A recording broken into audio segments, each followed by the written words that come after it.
And welcome back. Let's take a look at those trending topics now. And here they are.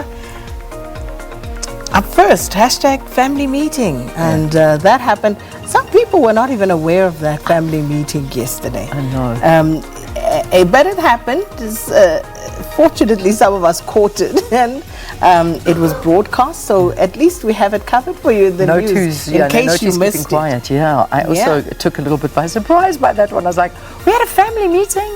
When did this happen? Anyway, so it happened. It happened. It was delayed, but it happened. It did. Indeed, it did. And so what we heard last night was that our state of disaster ended at midnight. It is over. It is finished. As you can notice on our screens, there are no little blocks that say lockdown day number. It's gone. Yeah. So that's the one thing that's gone.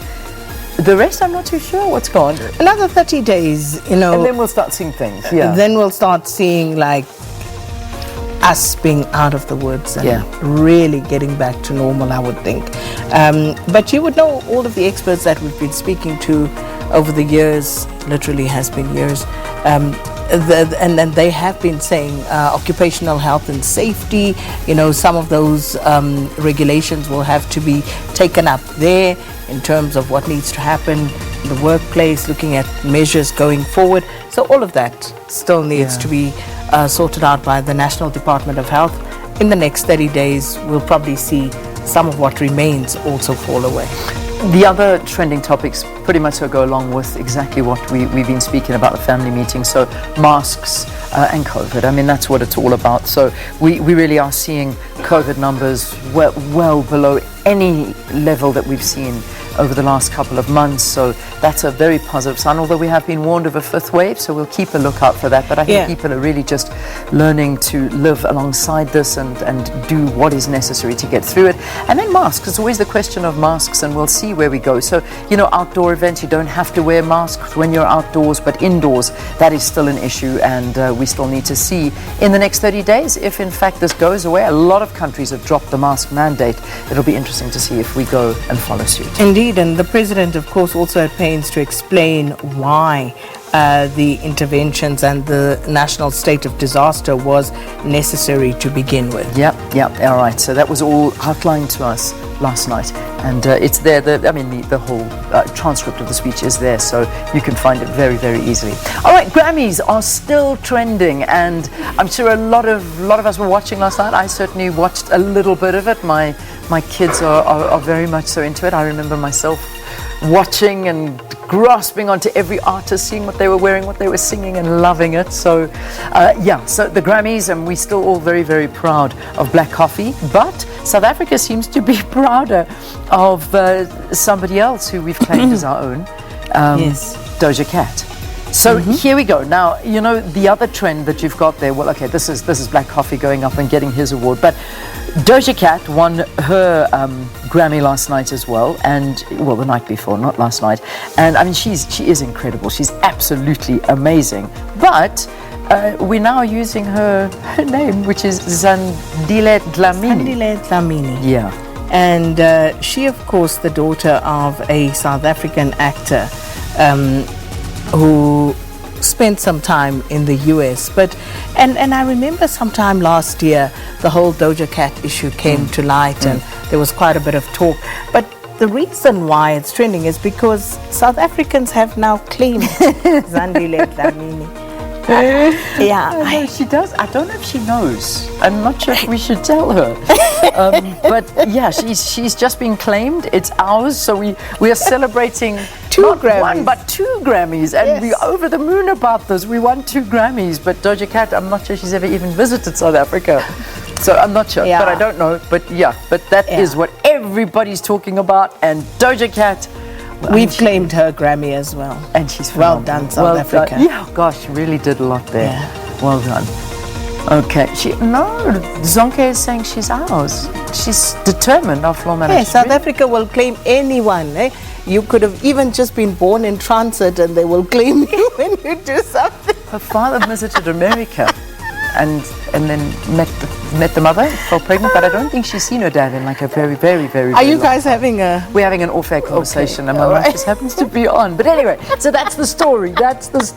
And then Moria.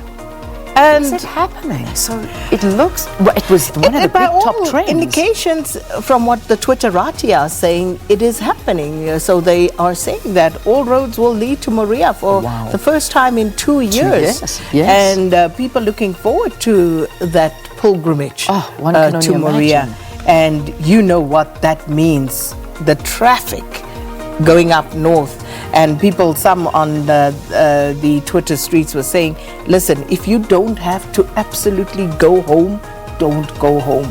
Because it's going to be chock-a-block on the N1 up to Moria. It's going to be insane. I mean, the pictures have all started to surface of just hordes of people leaving and going to Moria straight after that family address last night. But I mean, it really did. It's one thing that it is a very sacred pilgrimage and hasn't happened for 2 years. So this is something I think so many people are looking forward to, and I can imagine that there's going to be a bumper attendance this year. But that's the talk. We'll find out all about when's Easter? Next week. Detail. It is next weekend. Next weekend. Okay. That's next weekend. Yeah, it's happening. Good Friday, then Easter Saturday, then Easter Sunday, and of course Easter Monday. So that is next weekend. Okay. And those are our trending topics. We do have a question this morning. We do indeed, and a very interesting one, because I'm not sure if people are aware of this one. Indeed. So just taking a look, if we don't have it to put up yet, I think we have that question, Leanne. And the question we're asking you this morning, I don't know if you've seen it, the Independent Commission for the Remuneration of Public Office Bearers, they've proposed a salary hike of 3% for all elected representatives and senior government officials, which means the President, the Deputy President, Ministers, Deputy Ministers, Members of Parliament, MPLs, Premiers, all of those. And then, also judges, magistrates, justices, and senior government officials, all of them. So this has been proposed. It's been an interesting conversation. The Minister of Finance, Enoch Godongwana, also weighing in, but we'll tell you more about that later on. But what are your views on that suggestion of a 3% increase for elected representatives and senior government officials? Please let us know at Morning Live SABC. And in a nutshell, it'll take the President's annual remuneration from around about 2.9 million to 3.1 million, something along those lines. So that would be the increase, and the Deputy President would go from about 2.8 to 2.9 million.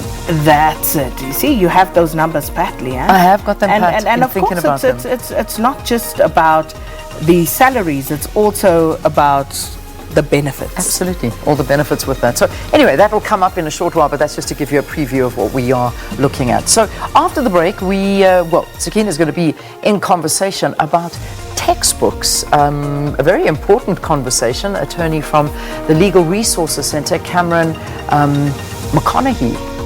Is that how I pronounce Cameron's name? We will find out shortly. Okay, I hope so, Cameron. You'll have to correct us on that one. So yeah, but that's the conversation coming up about the Eastern Cape situation with regard to textbooks, or the non-delivery of textbooks in certain areas. So we'll find out more about this as a human rights issue. Stay tuned. We'll see you after the break.